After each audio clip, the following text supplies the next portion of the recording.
আসসালামু আলাইকুম। আশা করি আপনারা সবাই ভালো আছেন। আজকে নতুন কিছু টুলস নিয়ে আপনাদের সামনে কথা বলব। আজকে আমাদের আলোচনার বিষয় হচ্ছে হ্যান্ড টুল এবং এই হ্যান্ড টুলের আন্ডারে যে কয়টি টুলস আছে সেগুলো নিয়ে এবং সাথে আমরা আলোচনা করব জুম টুল নিয়ে। আসলে এই যে আজকের যে আলোচনার যে টুলস গুলো, এই টুলস গুলো আসলে আমাদের ড্রয়িং রিলেটেড কোনো টুলস নয়। এটি আসলে আমাদের যখন কোনো ডিজাইনকে জুম করে দেখব, মুভ করব, আসলে এই কাজগুলোই আমরা এই টুলস গুলো দিয়ে করতে পারবো। তাহলে চলুন দেখি আমাদের আজকের যে আলোচনার বিষয়ে যে টুলস গুলো সেগুলো মেনু বারের কোথায় আছে। আমি এই যে দেখুন, টুল মেনু বারের এই যে আর্টবোর্ড যে টুলটি আছে, স্লাইস টুলস আছে, এই দুই টুলস এর নিচে দেখুন আমার দুইটি অপশন আছে। একটি হচ্ছে হ্যান্ড টুল, হাতের মতো। হ্যান্ড টুলের চেহারা দেখে আপনি নিশ্চয়ই বুঝতে পেরেছেন যে আসলে হ্যান্ড টুল দিয়ে আমরা কি করতে পারি। তারপরেও ডিটেলস আমি আপনাদেরকে দেখিয়ে দিচ্ছি। আর এটা হচ্ছে জুম টুল। আমি প্রথমে হ্যান্ড টুলটি নিয়ে কাজ করি। ধরুন আমার একটি আর্টবোর্ড এখানে ক্রিয়েট করা আছে।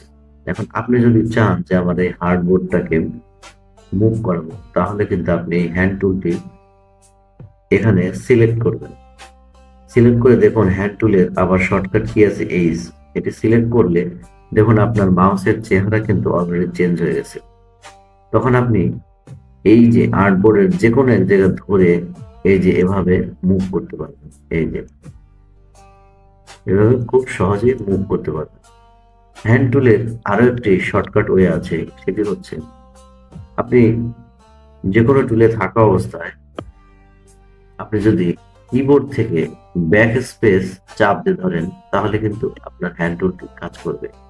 এই যে দেখুন এখানে আমি এই টুলটি সিলেক্ট করে থাকা অবস্থায় আমি যদি হ্যান্ড টুল ব্যাক স্পেসে প্রেস করে রাখি কিবোর্ড থেকে, তাহলে দেখুন আমাকে সে হ্যান্ড টুলটি দেখাচ্ছে।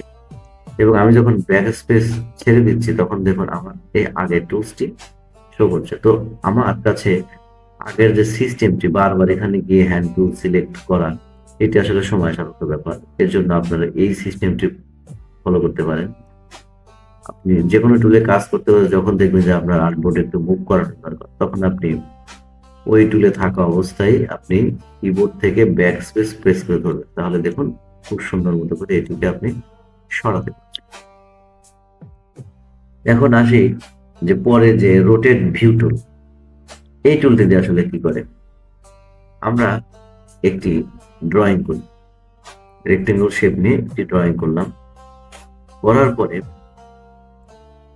আমি যখন এই রোটেট ভিউ টুলটি সিলেক্ট করব, এটা শর্টকাট কি কিন্তু শিফট প্লাস এইচ।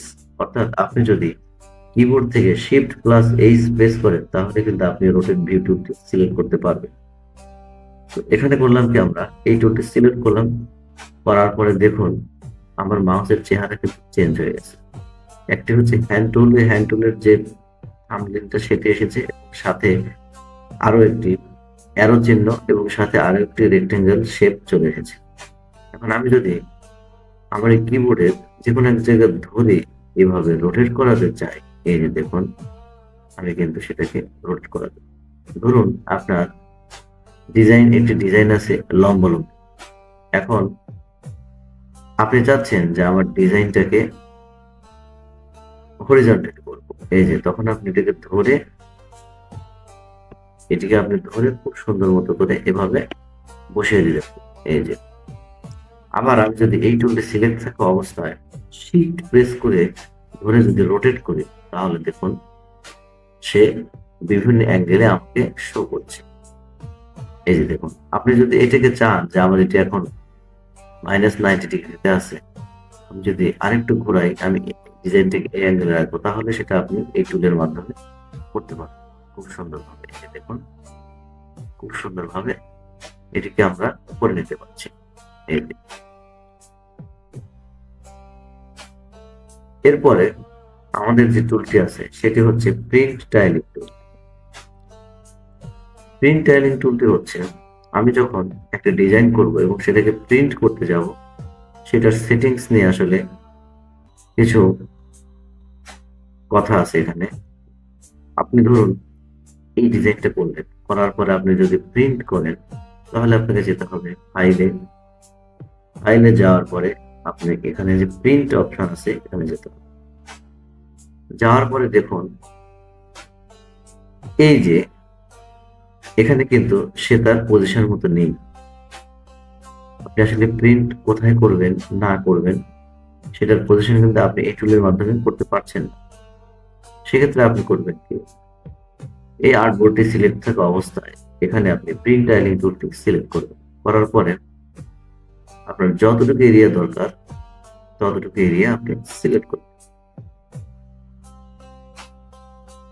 এই যে সিলেক্ট করে নেওয়ার পরে আপনি চলে যাবেন ফাইলে। ফাইলে যাওয়ার পরে প্রিন্ট অপশন, প্রিন্ট অপশনে গিয়ে এখন দেখুন আপনি চাইলে এটিকে আপনার পজিশন মতো আপনার কোন জায়গায়, আপনার কোন কর্নারে, টপে নাকি বটমে আপনার ডিজাইনটি বসাবেন সেটি আপনারা করতে পারবেন। এখানে আপনারা কাস্টম করতে পারবেন, ফিট টু পেজ করতে পারবেন, টাইল ফুল পেজ করতে পারবেন, টাইল ইমেজেবল এরিয়াস করতে পারবেন। এখানে প্রিন্টার দিয়ে আসলে মানে যারা প্রিন্ট করে আসলে তারা এইগুলো এই অপশন গুলো ব্যবহার করবে। তো আমরা যারা ডিজাইনার, ক্লায়েন্ট তো আমাদেরকে আর প্রিন্ট করতে বলবে না, ক্লায়েন্ট বলবে যে আমাদেরকে ডিজাইন করে দিন। তখন আপনি ডিজাইনটি এভাবে তাদেরকে হ্যান্ড ওভার করলে যে প্রিন্ট করবে, যে প্রিন্টার এক কথা, সেই এই অপশনটি ব্যবহার করবে। তো আপনাদের সাথে আমি এই টপিকসটি নিয়ে আলোচনা করলাম যেন আপনাদের বিষয়টি নিয়ে জানা থাকে। এখন আমরা দেখব হচ্ছে এর পাশে যে আরো একটি টুলস আছে সেটি জুম টুল।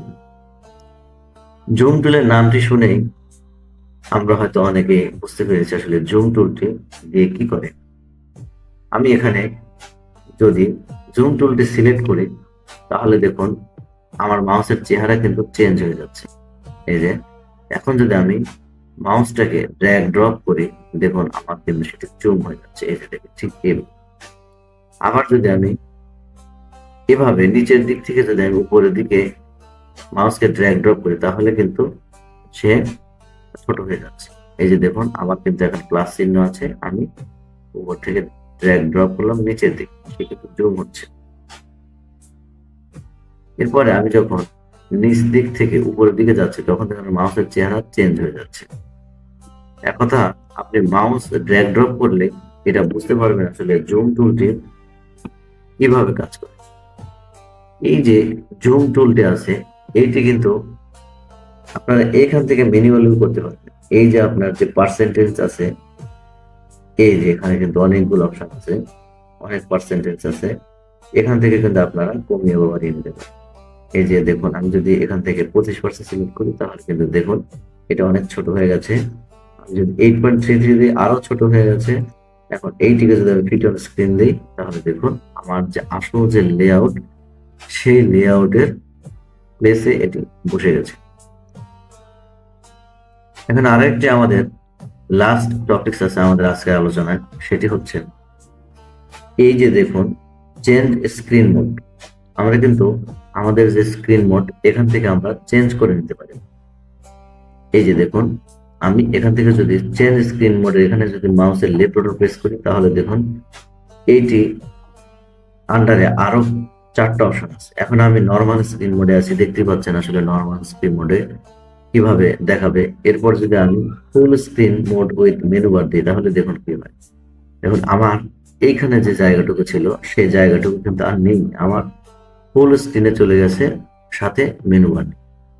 এখন আমি যদি ফুল স্ক্রিন মোড চলে যাই তাহলে দেখুন আমার এখন ফুল স্ক্রিনে চলে গেছে কিন্তু আমার কোনো এখন মেনু বার নেই। এখন এই অপশন থেকে বের হওয়ার জন্য আমি করবো কি, কিবোর্ড থেকে ESC প্রেস করব। এরপরে আমি যদি আবার আমার এই প্রেজেন্টেশন মোডে যাই তাহলে দেখুন কি হয়। এই যে প্রেজেন্টেশন মোডে গেলে দেখুন আমাদের চেহারাটা আবার অন্যরকম হয়ে গেছে। এখন আমরা এই মোড থেকে বের হতে গেলে আমরা ESC প্রেস করব। এক কথা আপনি যখন এই 3টে মোডের যে কোনো একটি সিলেক্ট করবেন এবং সেখান থেকে ফিরে আসার জন্য ESC তে প্রেস করবেন তাহলে আপনারা আগের মোডে চলে আসতে পারবেন। তো এই ছিল আজকে আমাদের আলোচনা। আপনারা সবাই ভালো থাকবেন। আসসালামু আলাইকুম ওয়া রাহমাতুল্লাহ।